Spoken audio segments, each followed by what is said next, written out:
be clear. Yeah. We have 230 billion frozen assets in Europe, Russian assets, but this is not as a collateral of a loan because this is not our belonging. To give it to us, super. It will be loan at the end of the day and Russia will have paid for that. If you This is my believe wish. that, it's okay with me. Et vous avez attendu. Si vous croyez cela, ça ne me dérange pas. Les Américains, ils te donnent, tu ne gagnes pas, c'est ton problème. Tu n'avais qu'à pas accepter. Eux, ils ont donné à l'Ukraine en promettant la victoire. Et à la victoire, on va se rembourser sur le vaincu. Mais sauf que, ça tourne en eau de boudin. Le vaincu, c'est l'Ukraine. Et donc maintenant, on va demander au vainqueur de payer le perdant.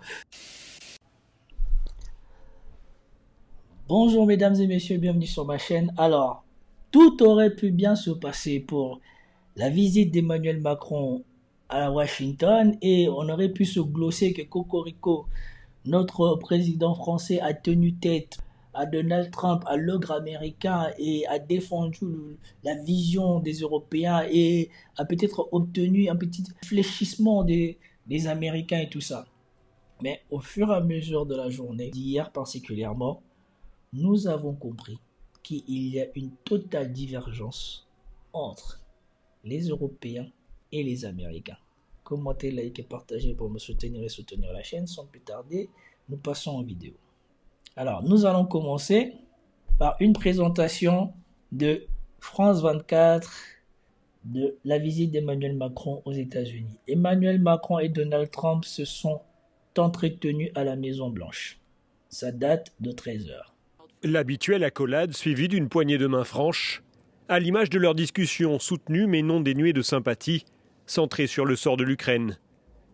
Emmanuel Macron et Donald Trump se sont entretenus à la Maison-Blanche avant de répondre aux questions des journalistes dans le bureau ovale. Vous n'avez pas l'impression que Donald Trump, il tient la main de Macron, il retient la main de Macron, il le ramène vers lui jusqu'au moment où il décide de le lâcher. Regardez bien quand il se serre la main. Macron, il recule et il est ramené vers Trump. Regardez bien. C'est là, ça commence. Regardez. 2 poignées de main. Macron, il a une certaine distance de Donald Trump. Mais regardez ce qui va suivre. Centré sur le sort de l'Ukraine. Regardez. Emmanuel Macron et Donald Trump se sont entretenus à la Maison-Blanche avant de répondre aux questions des journalistes dans le bureau ovale. Ok, poursuivons. Donald Trump réaffirme vouloir mettre fin à la guerre en Ukraine. Je pense que la guerre pourrait se terminer bientôt. D'ici quelques semaines. Oui, vous ne pensez pas? J'aimerais vous entendre. Ça, c'est si nous sommes intelligents. Sinon, cela continuera et nous continuerons à perdre de jeunes et belles personnes qui ne devraient pas mourir. Je pense que Macron, il est venu ici avec la ferme idée de montrer qu'il ne va plus se laisser faire par les Américains. Volodymyr Zelensky pourrait rendre visite prochainement à Donald Trump s'il tombe d'accord sur l'accès des Américains aux minerais du pays. C'est ce qu'affirme le président américain. Il dit vouloir récupérer une part de l'aide financière des États-Unis fournie à l'Ukraine. Bon, au moins ici les choses sont claires. Zelensky n'aura pas le droit à la visite tant qu'il ne signe pas. Au moins là, on a la preuve qu'il y a 2 visions différentes qui s'affrontent ici. Les Américains, au-delà du fait de vouloir déstabiliser la Russie, c'était un investissement financier. Tandis que les Européens, c'était une bataille idéologique. Autre enjeu, le déploiement de troupes de maintien de la paix en cas de cessez-le-feu. Donald Trump affirme en avoir parlé à Vladimir Poutine qui y consentirait. Emmanuel Macron estime que l'Europe y est prête. Nous avons notre rôle à jouer. Nous, ce que nous avons préparé en particulier avec nos partenaires britanniques, c'est l'idée de dire on est prêt à apporter ces garanties de sécurité. Ça peut aller jusqu'à l'envoi, comme l'a dit le président, de troupes qui iront observer que la paix est bien respectée. Après un déjeuner de travail, les 2 présidents ont donné une conférence de presse. L'option d'un cessez-le-feu rapide, d'abord rejetée par Ukrainiens et Européens, semble petit à petit se renforcer. Emmanuel Macron a même concédé à Donald Trump qu'il avait eu raison de rouvrir le dialogue avec Poutine. Il y a un grand changement parce qu'il y a une nouvelle administration américaine. Donc c'est un nouveau contexte. Donc il y a de bonnes raisons pour le président Trump de renouer avec le président Poutine. Il prévient tout de même, on ne peut pas lui faire confiance et demande à ce qu'en cas d'accord, les Américains soient garants de la sécurité. Seule manière, selon lui, de dissuader les Russes de futures invasions. Bon, apparemment, ça n'a pas marché pour la première fois. Donc, qu'est-ce qui garantit que la deuxième fois, ça va bien se passer? Alors, ça, c'était la première vidéo que j'avais à vous proposer par rapport à ça. Ensuite, il y a cette vidéo qui nous en dit un peu plus et où là, il y a beaucoup plus de choses à commenter. Et donc, regardez, ça vient de HuffPost. Je crois le HuffPost, c'est le média qui a été créé par l'ex de Dominique Strauss-Kahn, si je ne me trompe pas, à moins que ça soit un autre. En tout cas, leur point de vue est tout autre. Voilà ce qu'ils ont retenu de la visite de Macron aux États-Unis. We paid 60% of the total effort, and it was through Ignite. At the end of the day, the negotiation we will have with Russia was through Ignite the US, loans, guarantee. This war costed all of us a lot of money, and this is the responsibility of Russia because the aggressor is Russia. So at the end of the day, this frozen asset should be part of the negotiation. Et ici, comme par hasard, hier sur la chaîne, on a parlé des 300 milliards ou de 200 milliards russes. En tout cas, du côté des Américains, c'est 300 milliards. Du côté des Européens, ça semble être un peu moins. Et ici, vous avez Emmanuel Macron qui désigne la Russie comme les fautifs et qui désigne la Russie comme les payeurs. Il a oublié que c'est les perdants qui payent la guerre. Et ici, il essaye d'avoir une approche comme si la Russie avait perdu la guerre et que la Russie devait payer. Et surtout, au fur et à mesure de cet entretien, vous allez vous rendre compte de l'idéologie avec laquelle ces gens-là ont aidé l'Ukraine. Contrairement aux États-Unis, qui c'était un investissement qu'ils faisaient et qu'ils comptaient récupérer leur argent, et c'est ce qu'ils essayent d'obtenir de Zelensky, qu'ils vont conditionner leur aide à l'acceptation de Zelensky de leur céder 500 milliards de minerais stratégiques en Ukraine.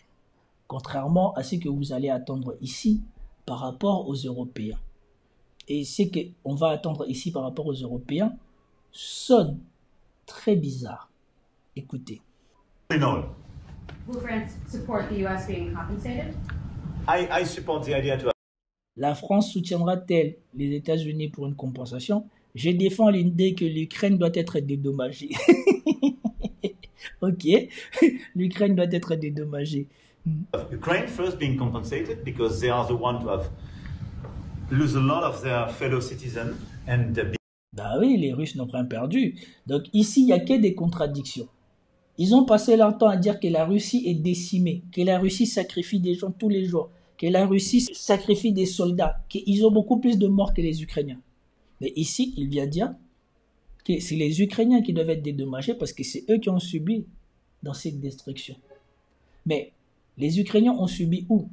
Que l'on sache, les territoires ukrainiens qui sont dans la partie ukrainienne, non revendiqués par les Russes, non intégrés par les Russes à la Fédération de Russie, sont beaucoup moins abîmés que les territoires qui sont passés du côté russe. C'est Bakhmut qui est rasé, c'est Chassivyar qui est rasé, c'est Lugansk qui est rasé. C'est ces parties-là, en majorité, qui sont rasées. Donc c'est les parties que les Russes ont pris qui sont rasées. Donc pourquoi c'est l'Ukraine qui devrait être dédommagée en premier? Being destroyed by these attacks. Second, all of those who paid for could be compensated, but not by Ukraine, by Russia. Et donc, il dit tout ce que nous avons dépensé dans cette guerre devrait être compensé non pas par l'Ukraine, mais par la Russie. Et regardez la gueule de Donald Trump. Regardez la gueule de Donald Trump. Et c'est là, franchement, c'est là que quelque chose m'a frappé. Parce que récemment, en m'intéressant à Candice Owen et aux critiques qu'elle émet sur Emmanuel Macron, que nous n'avons jamais attendues dans les télés françaises, il a dit qu'Emmanuel Macron n'a jamais été aussi brillant que les journalistes et que les élites françaises ont voulu nous faire croire que c'est du mensonge.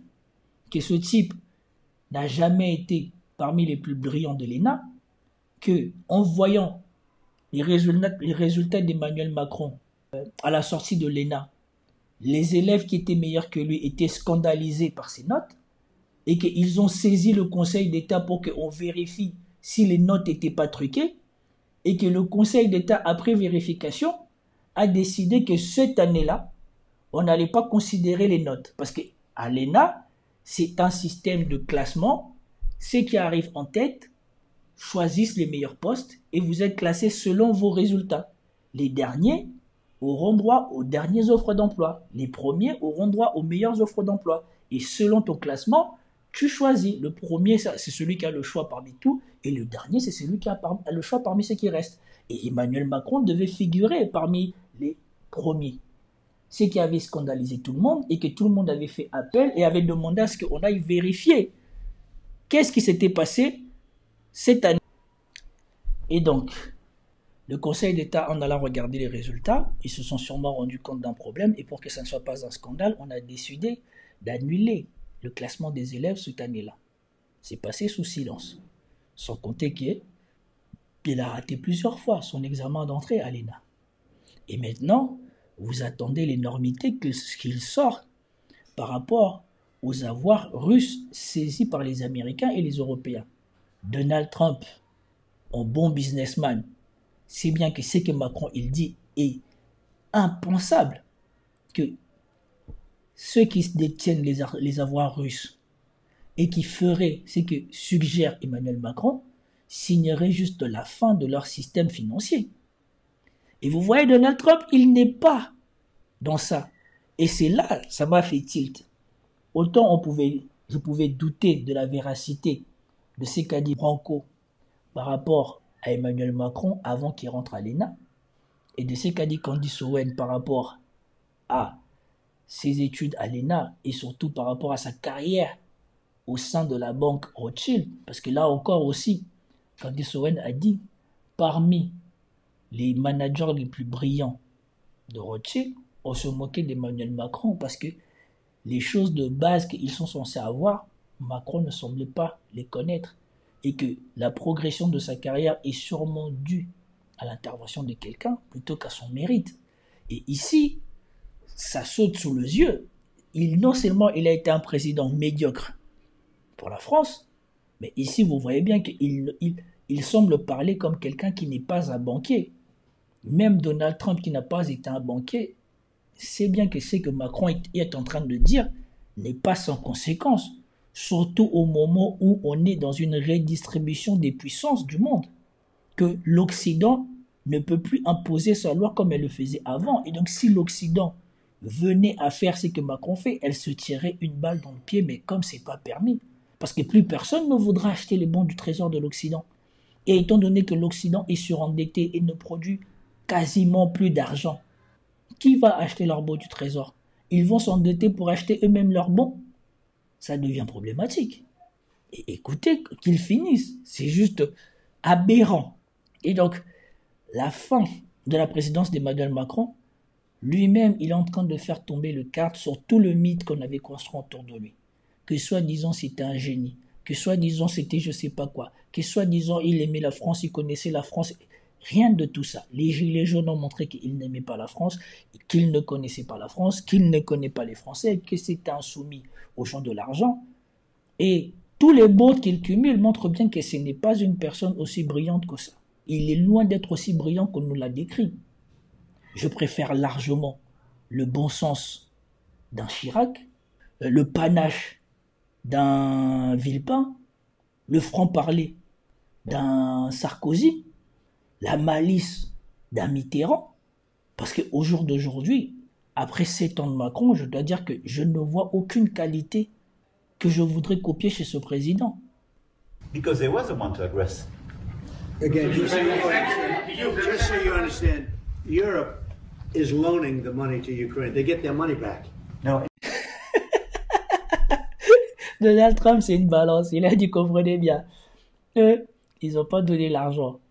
Ils ont prêté de l'argent à l'Ukraine qu'ils vont récupérer.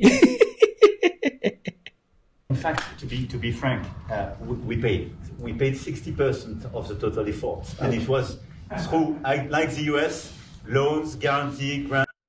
Et ici, Emmanuel Macron, il vient préciser que nous avons donné 60% de l'aide, mais 60% de l'aide à tout un continent contre 40% pour un seul pays.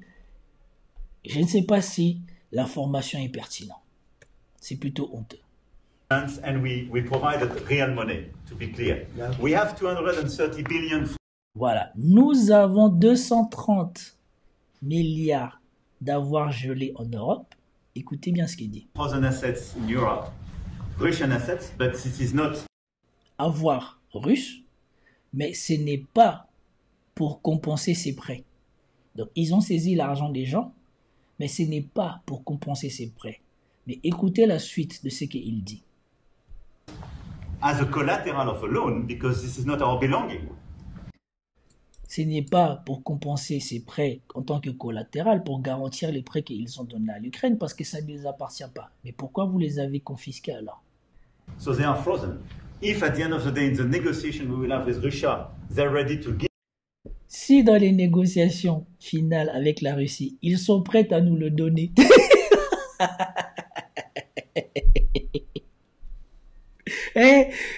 Du jour au lendemain, c'est passé de... On a confisqué leur argent. C'était pas pour garantir nos prêts. Parce que si nous, on s'est dit, bon, dès que la Russie a attaqué, on va sanctionner leur économie. Ils seront à terre. Mais quand ils seront à terre, ils n'auront plus d'argent. Donc l'argent qu'on aura dépensé pour mettre l'Ukraine au niveau des Russes, il faudra le récupérer d'une manière. Mais comme on sait qu'on va détruire leur économie, qu'ils n'auront plus d'argent, l'argent là qu'on a confisqué là, c'était pas pour garantir nos prêts, c'était pas pour nous dire que si on réussit, on va récupérer notre argent grâce à ça. D'autant plus que si ils auraient réussi, personne n'aurait son mot à dire sur la confiscation de ces biens par les Européens et par les Occidentaux. Parce qu'ils auraient mis main basse sur le monde et plus personne n'aurait pu moufter.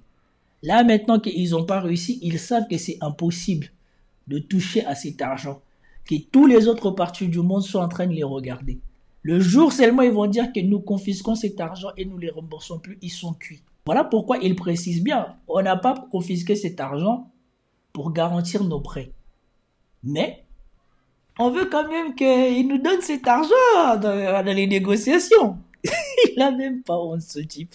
To give it to us, super. It will be loan at the end of the day and Russia will. Voilà, ça sera finalement un prêt et la Russie aura remboursé. Voilà. Si ils nous le donnent, ça sera super. Ce qu'on a donné, ça aurait été un prêt donné à l'Ukraine que la Russie a remboursé à la place de l'Ukraine. Bien évidemment, en avril 2022, quand il y avait les négociations de paix et que vous n'aviez pas dépensé autant que ça pour l'Ukraine, bah non, c'est pas là qu'il fallait faire la paix pour éviter qu'il y ait tout cet argent à perdre. Parce que là, l'Ukraine, concrètement, ils n'ont pas les moyens de nulle part, étant donné que les Américains, eux, ne veulent pas se rembourser sur... Vous voyez bien la différence, hein? Les Américains, en aucun moment, ils parlent de se rembourser sur l'argent qu'ils détiennent, mais vous avez le président français, lui, qui sans honte vient dire que voilà, l'argent des Russes qu'on a confisqué, c'est pas pour se rembourser, mais s'ils veulent bien qu'on se rembourse dessus, c'est bien, quoi. C'est juste déplorable à quel point ce type, il se ridiculise de jour en jour.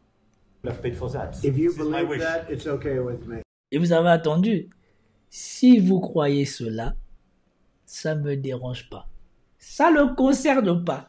Si vous croyez que vous pouvez vous rembourser sur l'argent des Russes et que les Russes vont vous donner cet argent-là, c'est votre problème. Et c'est là le point clé de cette vidéo. C'est là le point central. Tout aurait pu bien marcher, tout aurait pu faire croire que soi-disant c'est les deals et tout ça, ils se sont attendus, l'Amérique a mis de l'eau dans son vin et il a écouté l'Europe ou quoi que ce soit. Ici, nous voyons bien la ligne de démarcation. Les Européens, ils sont la queue sur le bras, ils sont en panique parce qu'ils ne savent pas comment est-ce que, ils vont récupérer tout l'argent qu'ils ont mis dans l'Ukraine, et deux, comment est-ce qu'ils vont pouvoir donner les garanties de sécurité à la Russie. C'est pour cela, non seulement ils ont prêt à préparer des troupes, mais pas pour le combat, mais ils veulent quand même que les Américains soient là aussi dans les garanties de sécurité, parce qu'ils savent qu'eux-mêmes contre la Russie, ils pèseront pas lourd. Et surtout, ça va leur coûter 2 fois plus cher. Parce que si ils ont donné de l'argent à l'Ukraine et qu'ils ne mettent pas la main sur l'argent des Russes, cet argent-là sera perdu. Mais en plus de ça, comme les Américains vont mettre la main sur les minerais stratégiques ukrainiens, ils n'auront rien.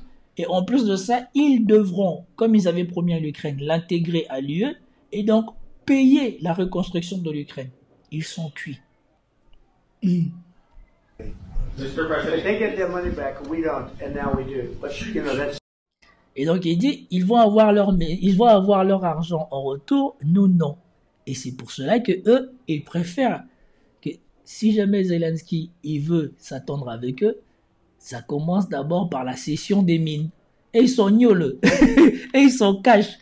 Ils veulent pas aller chercher des problèmes avec les Russes. T'as pris notre argent, t'as utilisé notre argent, t'as perdu. Maintenant tu rembourses. C'est pas comme eux là. Eux par contre, ils avaient promis que non, prends notre argent, t'inquiète, on se remboursera sur les Russes. 2 approches bien différentes. Les Américains, ils te donnent, tu ne gagnes pas, c'est ton problème. Tu n'avais qu'à pas accepter. Eux, ils ont donné à l'Ukraine en promettant la victoire, et à la victoire, on va se rembourser sur le vaincu. Mais sauf que, ça tourne en autre boudin, le vaincu, c'est l'Ukraine. Et donc maintenant, on va demander au vainqueur de payer le perdant. Oh, Seigneur. C'était tout pour cette vidéo, j'espère que vous avez apprécié. Si vous avez apprécié, commentez, likez, partagez, je vous dis à plus tard.